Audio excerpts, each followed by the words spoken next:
Ecorama est tout de suite Mabrouk Chetouane, directeur de la recherche et de la stratégie de BFT IM. Bonjour. Bonjour. Le CAC 40 a progressé de 18% depuis le début de l'année. Est-ce que ce rebond qu'on scrute largement est à même de se poursuivre et alimenté par quoi finalement? Qu'est-ce qu'il faut encore? Parce qu'on a l'impression de ne pas avoir de nouveaux éléments.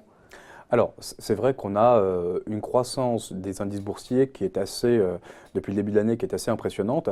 Il faut quand même rappeler, et là vous l'avez bien souligné, qu'on a un rebond, c'est-à-dire que ça intervient après une baisse quasiment du même Oui, ordre. c'est ça, parce qu'on n'a pas connu la même chose sur la fin d'année 2018. Exactement, donc on a une contraction de l'ordre de 15 à 20% selon les places boursières. Donc on a récupéré en fait toute cette baisse.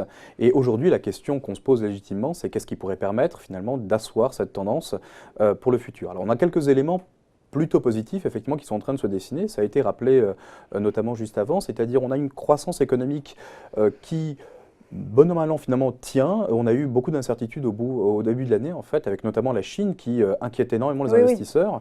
Et là, on commence à sentir un début d'inflexion. Alors, ce début d'inflexion au niveau de l'économie chinoise, on l'impute à plusieurs effets.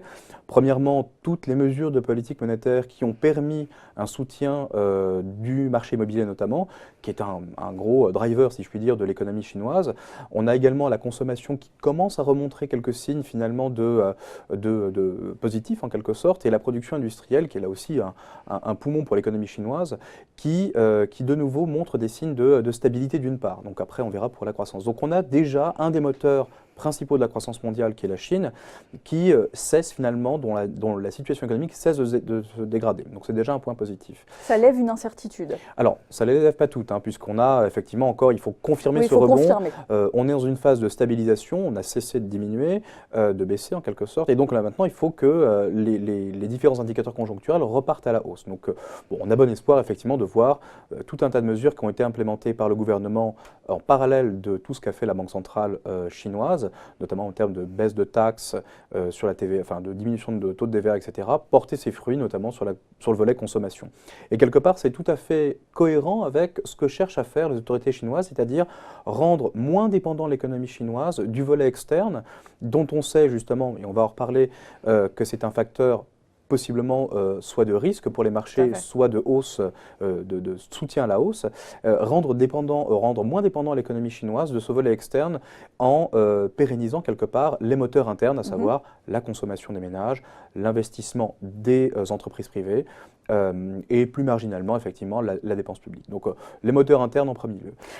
Parmi les choses à même aussi d'alimenter ce rebond, et ça, c'est finalement quelque chose qui nous accompagne depuis un certain temps. C'est toujours ces politiques ultra accommodantes du côté des banques centrales, non?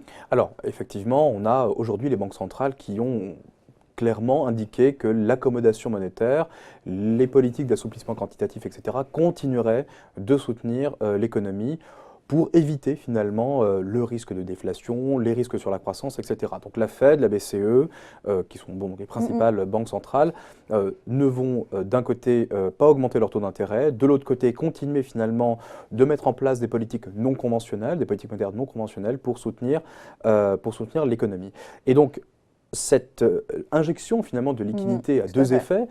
Ça pousse les taux d'intérêt à la baisse. Donc on a effectivement le taux d'intérêt allemand à 10 ans des obligations d'État allemandes à 10 ans qui aujourd'hui est repassé en territoire négatif et qui aujourd'hui vivote autour de 0%. Et donc tout ceci pousse les investisseurs à aller chercher du rendement, notamment vers des classes d'actifs un peu plus risquées, c'est-à-dire des actions bien évidemment, mais également du crédit. Donc les entreprises qui émettent des obligations voient effectivement ces obligations, ces émissions sursouscrites à plusieurs par un facteur 2 ou 3, ça dépend effectivement des émetteurs. Donc on a aujourd'hui cette recherche de rendement dans un contexte par ailleurs de volatilité qui est complètement atone. Donc aujourd'hui on n'a plus de volatilité sur les marchés, celle-ci est complètement éteinte et ça favorise encore plus finalement, ça alimente ce désir finalement de reprendre du risque de la part des investisseurs. Donc un cycle vertueux qui… Alors vertueux, tout dépend effectivement du type de, du type de croissance que vous avez au niveau des marchés. Donc si on commence à avoir des croissances qui s'apparentent à des exponentielles, là on n'est plus dans un schéma vertueux, on est plutôt dans un schéma dangereux. Donc puisque toute forme de hausse exponentielle, en règle générale, est suivie d'une correction. Donc on a ce facteur banque centrale. Et il y en a un troisième aussi qui est qui est très important, c'est on a une accoutumance aujourd'hui du marché au risque politique qui a jalonné toute l'année 2018. Oui, tout à fait. Et donc on peut en citer plein, hein, donc le Brexit, Trump, etc., l'Italie. Et aujourd'hui, donc on a d'une part cette accoutumance, mais on a surtout en fait l'espoir finalement au fond que Trump et Xi Jinping n'ont pas d'autre choix, parce que tout le temps investi et toute l'énergie investie pour arriver à un début d'accord, on sait pertinemment que ce ne sera pas un accord complet, survenir à partir de la fin du premier semestre. Donc autour du mois de juin, notamment à l'occasion d'une réunion du G20, on a les deux dirigeants qui vont se rencontrer et qui pourraient possiblement en fait annoncer un début d'accord entre les États-Unis et la Chine. Ce qui bien sûr lèverait une grosse partie des incertitudes, puisqu'on aurait finalement des éléments tangibles à se mettre sous la dent. Ça permettrait aux marchés et aux investisseurs d'y voir un peu plus clair. Parce que ce que n'aime pas le marché par construction, c'est le manque de visibilité. Est-ce qu'il ne va pas falloir quand même surveiller? Est-ce que, comme élément qui peut être un coup de frein véritablement, c'est à regarder la zone euro? Est-ce que finalement on laisse de côté? Est-ce que la croissance en zone euro, on se dit que finalement ce ne sera pas un marqueur? Est-ce que véritablement, avec tous ces éléments que vous nous donnez, le rebond va suffire et cette relance éventuelle sera là quand même? Alors, côté zone euro, c'est vrai qu'on a, encore une fois, pas mal de zones d'ombre, puisqu'on a les élections européennes, on ne sait pas effectivement, encore une fois, le volet politique qui peut jouer et déstabiliser les investisseurs, puisqu'encore une fois, on n'aura pas de visibilité, un Parlement possiblement fragmenté. Enfin, on ne sait pas encore exactement de quoi seront constituées les institutions européennes demain. Ça, c'est le premier point. On a toujours une économie allemande, qui est en souffrance, alors que le gouvernement allemand a encore révisé à la baisse ses projections de croissance à 0,5% de mémoire pour 2019. C'est très peu. Mais en même temps, on a quelque part d'autres économies, il ne faut pas les oublier non plus, notamment la France, qui alors, par un concours de circonstances, on va dire, un peu forcé, si je puis dire, verra sa croissance économique tenir, en fait, et figurer parmi les meilleures performances, les plus gros contributeurs à la croissance européenne. Alors oui, on attend une baisse de la croissance à cause effectivement de ce qui se passe en Allemagne, à cause effectivement du choc de confiance en Italie. L'Italie verra effectivement une croissance quasiment voisine de zéro.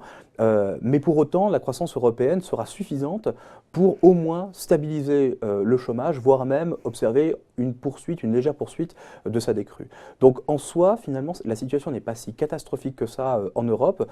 Ça tient, en quelque sorte. Aux États-Unis, on a une décélération aussi attendue, mais on restera au-dessus, voire voisin du potentiel. Et finalement, on a une situation où on a possiblement en fait, des risques qui vont se lever, avec une croissance malgré tout qui reste assez positive. Donc potentiellement un horizon dégagé pour le premier semestre 2019. Plutôt pour le second en fait. Donc pour le second semestre. Plutôt pour le second semestre qui va possiblement afficher de meilleurs indicateurs macroéconomiques. À surveiller tout de même quelque chose, en fait une variable qui est clé et qui possiblement pourrait engendrer beaucoup plus d'incertitudes, c'est le prix du pétrole. On en parle beaucoup effectivement suite aux déclarations de Donald Trump, notamment sur l'Iran. Il ne faut pas oublier que l'Iran, donc c'est quand même pas loin de plus de 2,5 millions de barils jour. Le Venezuela également qui est en souffrance puisqu'on est passé en dessous du million de barils jour symbolique.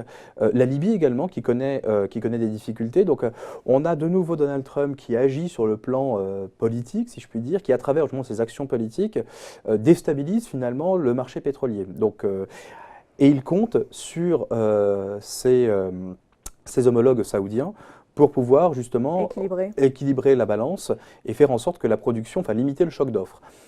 Or, si on fait un peu de théorie des jeux, les Saoudiens n'ont aucun intérêt finalement à aider Donald Trump dans cette affaire, puisqu'ils sont bien contents, d'un point de vue en tout cas équilibre budgétaire, d'avoir un prix du baril qui se stabilise en tout cas à ce niveau, voire même qui continue de monter. Merci Mabrouk Chetouane, directeur de la recherche et de la stratégie de BFTIM. Merci d'avoir été dans Ecorama aujourd'hui.